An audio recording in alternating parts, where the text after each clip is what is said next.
Welcome back to Crafting with Slavy. Today's card is part of my holiday series, and this one is special because I really wanted to try using hot foil.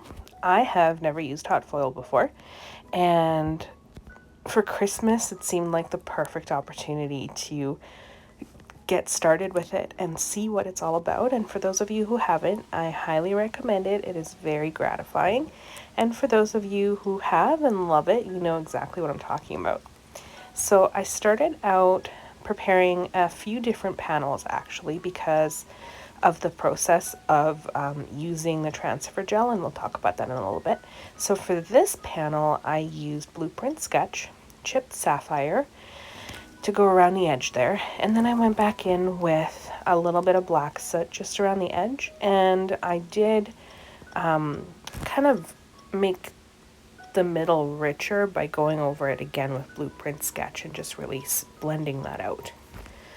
So the product that I'm using today to do the foiling, it's the Deco Foil Transfer Gel in Blanco. There's also the Duo, and the main difference between the two is with both of them, you are able to use a laminating machine to do the foiling. But with the Duo, you can also use just your regular die cutting machine and do like a dry embossing technique. And I didn't know that the Duo actually existed at the time that I purchased it, so that's why I got the Blanco. And it's fine because I have a laminator, so I was able to use my laminator, and laminators are pretty inexpensive. I just got the Amazon branded one, so you know it works. And you'll notice that this is a slimline card, and obviously my stencil, which is the Starry Night stencil. I don't know. It's from Lawn Fawn and it's linked below. This stencil is only a 6x6, so I did have to move it. I used pixie spray to spray the back of the stencil just so it was easier for me to put it onto my panels. As I mentioned, I did make about 3 of them, so this was just easier. I'm using a spatula as well as I don't even know what this other tool is called, but I will link them down below.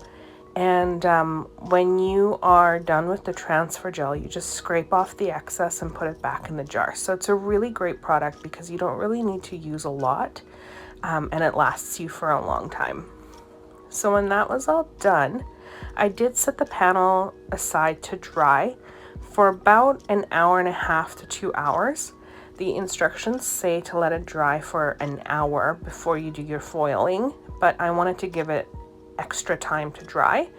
And when I was done, I took parchment paper and I wrapped it around, and make sure you do that. Do not let loose edges go in through the laminator. That's what happened the first time I tried to run it through, and you can see those kinks in there.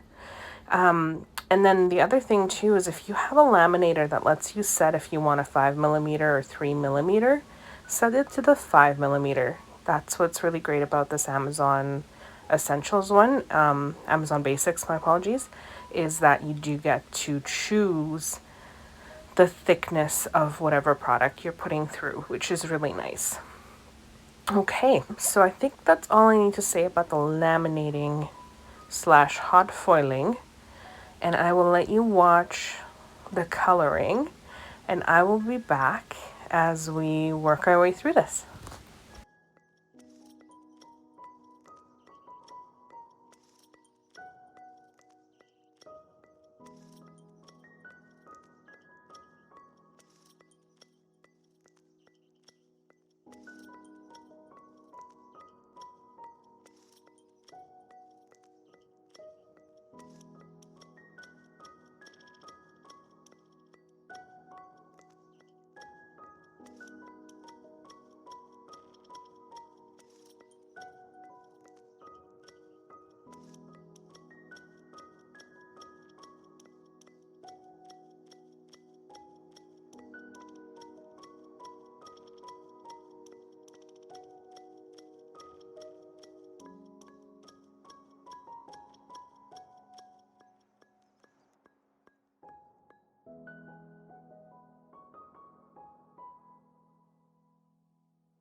So about this lighting, I don't know what happened.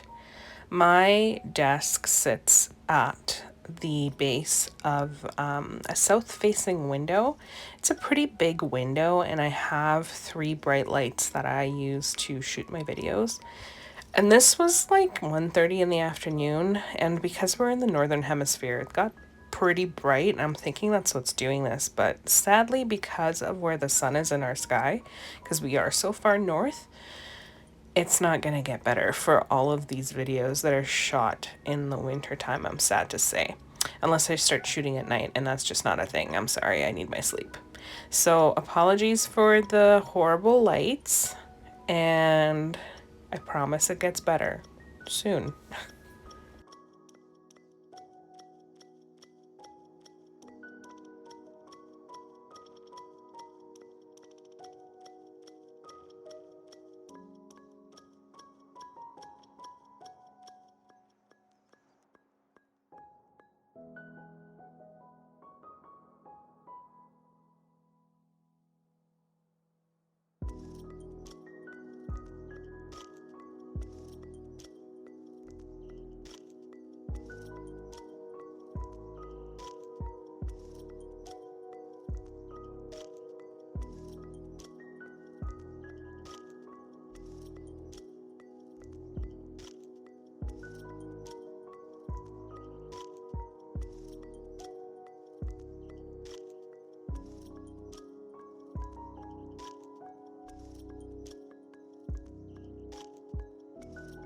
Okay, so now that everything is colored, we are ready to assemble.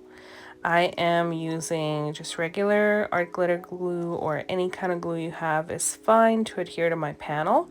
My panel is cut from, it is cut to a size of 7 inches by 8.5 inches, and it is scored at 3.5 inches on the 7-inch side.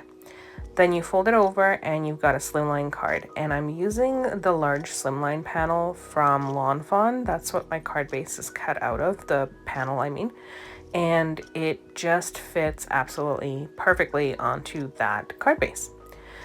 So I popped everything up on the card. I did adhere the couple presents that I had, Santa and his bag, onto the sleigh, and then I popped that up, and then I quickly realized that I did not have a sentiment. This seems to be a recurring theme for me with these holiday cards. I've gotten better since identifying it, but apparently, yeah. Anyways, moving on. So the sentiment does come from Ho-Ho-Holidays. This is a really simple card in the sense that I'm just using Ho-Ho-Holidays here, with the addition of a couple things like the Starry Night stencil and the slimline card base. But other than that, everything is Ho-Ho-Holidays. Now this red cardstock is a Recollections brand cardstock from Michaels. It is not like a specialty cardstock or anything. It's just a 65-pound cardstock, and really any red cardstock that matches what you're doing is fine, whatever you have in your stash, I think. Just as long as it matches. And if it doesn't match, then that's why we have ink, right? You can always emboss resist your sentiment onto just white cardstock, and then go over it with blender brushes and whatever ink you need to match your card. I did think about using the sentiment banners from Lawn Fawn to cut out these sentiments, but the biggest one that I have didn't quite fit the Merry Christmas. I thought it was going to cut it off, and I didn't want to risk it. So I'm just using my paper trimmer to cut it apart. And you can see that I've got some of that anti-static powder left over on my cardstock. I just buffed it out with a dry cloth, and it looks fine. I also popped that up, and